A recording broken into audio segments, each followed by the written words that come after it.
Hello friend, મારા વ્લોગમાં તમારું સ્વાગત છે। આજ આપણે જણાવીશું ખેડૂતને, આજે આપણે ખેડૂતની વાત કરીશું। આજે આપણે જે ખેડૂત વરોવર જે વાવે છે, જે સિંગ કરે છે, કપા કરે છે, કે પછી ઘઉં કરે છે, બાજરી કરે છે, કે પછી જાર કરે છે, અને એમાં એમ થાય છે કે અત્યારના બે દવામાં કાંઈ છે નહીં। અત્યારની દવામાં કાંઈ ફેર પડતો નથી, જેટલી દવા છાંટી એટલું કાંઈ ફેર પડતો નથી અત્યારે।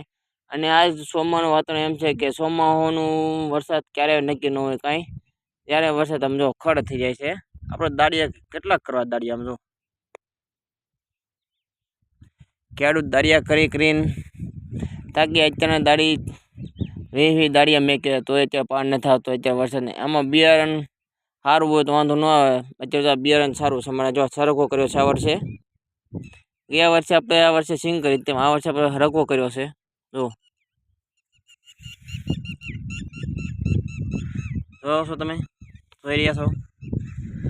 એટલે મારે ખેડૂતને એક એટલી વાત કહી છે, સરકારને કહી છે કે સરકારથી કે ખેડૂતને સમજો, અને આ વર્ષે બહુ ખેડૂતને નુકસાન થાય છે।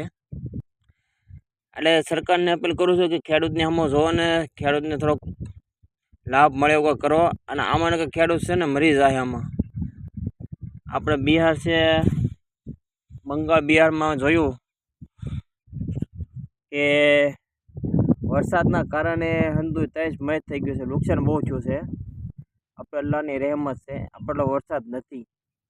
આપણે બંગાળમાં અને એમાં જોવો તમે, બિહારમાં અને એમાં કેટલું પાણી આવ્યું છે। બીજા ખેડૂતની શું સમજવું એમ, ખેડૂતને શું સમજવું?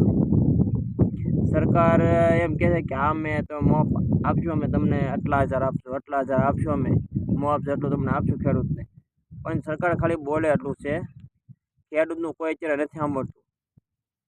અત્યારે ખેડૂત એવી પરિસ્થિતિમાં હોય એને સરકારને ન ખબર હોય, એટલે ખેડૂતને ખબર હોય કે એનું કેમ ખેતી થતી હોય, શું થતું હોય।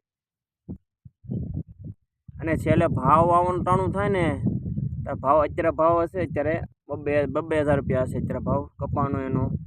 અને ભાવ જ્યારે શરૂઆતમાં રહે 1500 સુધીનો ભાવ 2,000નો, અને જેમ કપા આવતું જાય ક્યાં આપણે સરગવાનો ભાવ છે, પછી સિંગનો ભાવ છે, કે પછી તલ આપણે જે માણસ કરે તલનો ભાવ છે, રાઈ, જીરા, ગમેનો ભાવ છે, જ્યારે એને કાઢવાનું ટાણું થાય ને, વેચવાનું ટાણું થાય ને, ત્યારે એનો ભાવ ઘટાડી દે સરકાર।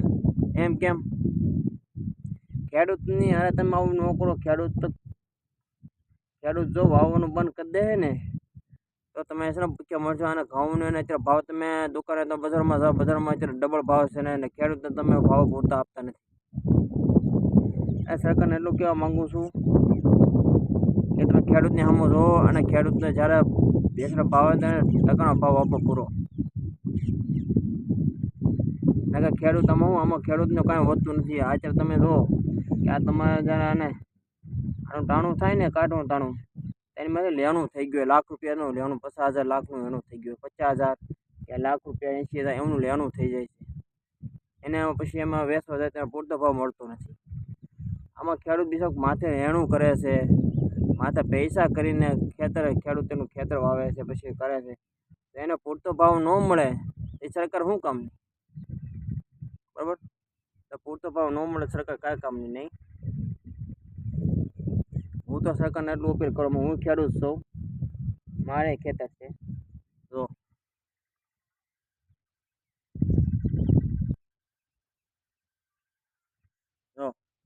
આ વર્ષે મેં સરખો કર્યો છે, બરાબર। ગયા વર્ષે સિંગ કરી હતી, પણ સિંગનો ભાવ જ્યારે કાઢવાનું ટાણું થયું ત્યારે ભાવ ન મળે। પહેલાંમાં સિંગ કરી ત્યારે ભાવ સારો હતો, અને ભૂંજરા બહુ હતા મારા, ભૂંજરા અડધી તાન ઉડાડી નાખ્યા હતા, કે નહીં મોટા મારી હિન્દી સિંગ ખાઈ ગયા હતા, અને થોડું ઘણું નુકસાન થયું હતું। પણ સરકારે જ્યારે હતું સિંગ ત્યારે સરકાર ભાવ રાખ્યો હતો, અને સિંગ કાઢવાનું ટાણું થયું ત્યારે ભાવ હાવ ઘટાડી દીધો, બરાબર। અને આપણે પાલાનો ભાવ હોય, પાલાનો ભાવે હાવ ઘટાડી દીધો। હું એટલું કહેવા માંગુ છું સરકારને કે તમે છે ને ખેડૂતને સમજો, અને ટેકાના ભાવ વધારો। અને આમાં ખેડૂતને કપાનો ભાવ છે, અંદર ભાવ તો ભાવ વધારો તો સારું પડે બીજા ખેડૂતને।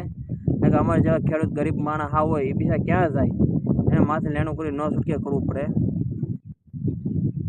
સરકારને સમજવું જોઈએ પછી કે સરકારને સમજવું જોઈએ કે આ ખેડૂત ગરીબ માણસ કેમ કરી કરે છે, માથે રૂપિયો કરીને 50,000 રૂપિયા 80,000 રૂપિયા લેણું કરીને ખેડૂત ખેતી કરે છે ને આપણે એને પૂરો ભાવ નથી આપતા, આપણે મૂર્ખાઈ કહેવાય સરકારને. કે હું સરકારને એટલું કહેવા માગું તો ભાવ વધારો, આમાં ખેડૂત છે ને કેટલા ખેડૂત મરે છે એ હિસાબે આની હિસાબે ખેડૂત મરે છે, પૂરો ભાવ નથી મળતો. અત્યારે કેટલા ખેડૂત મરે છે અત્યારે હું મંડીમાં જોઉં છું સમાચારમાં કે બહુ ખેડૂત મરે છે. હું ખેડૂત મરે છે એના કારણે એનો વાંધો આ છે જે ટેકાના ભાવ નથી મળતા ને પૂરા, બરાબર. અને